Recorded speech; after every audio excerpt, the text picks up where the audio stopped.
Hi, I'm James Horncastle. I'm the Serie A expert on the Guardian's YouTube channel. If you haven't subscribed yet, you can click here. Here are my 5 points ahead of match day 2.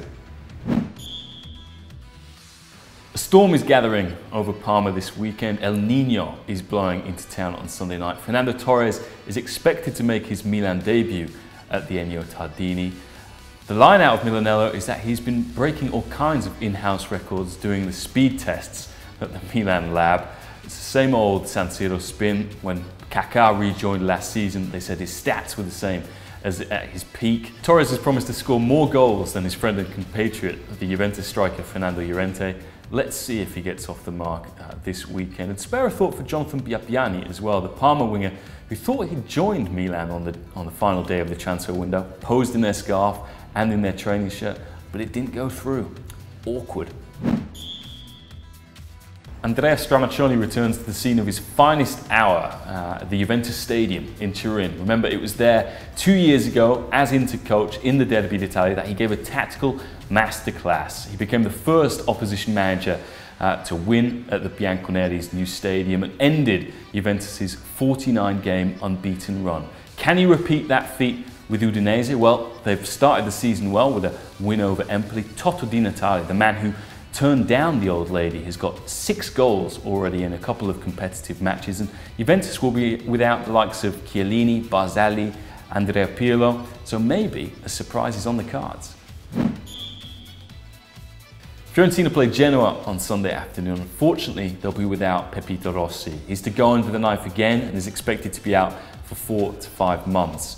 Criticised at the time for not taking him to the World Cup, it seems that Cesare Prandelli was right not to risk him and to be cautious. It's Rossi's 5th knee injury. Some have drawn the comparison with Pierluigi Casaraghi, the former Chelsea and Lazio striker who had to cut short his career after 10 operations. Others have made the more favourable parallel with Robbie Baggio, who had a series of serious knee injuries but came back time and again from them. Let's hope we see Rossi back soon. He was the best player in Serie A until his relapse at the beginning of the new year. He scored 16 goals. So forza Pepito, don't give up. We're waiting for you. Elsewhere on the peninsula, Napoli denied reports that Rafa Benitez's future is in doubt after elements of the press thought it's strange that he should go on holiday until Thursday of the international break, even though it's completely logical considering that many of his players won't be back until then. Over at Lazio, the Ultras are back. They've called an end to their boycott of home games, which they did for the second half of last season, though they will continue protesting the Dream Thief owner, Claudio Lotito. And meanwhile, Sassuolo will field an all-Italian team against their antithesis, Internazionale, hoping not to get beat 7-0 like they did at the Mappe Stadium last season. Their strikers, Simone Zaza and Domenico Berardi, have had an excellent international fortnight for the senior and under-21 teams respectively. They'll be looking to take advantage of the absence of centre-back Nemanja Vidic, who's suspended, so maybe Sassuolo can shock San Siro. Flashing forward to Monday night, Palermo are under Juliet's balcony in fair Verona.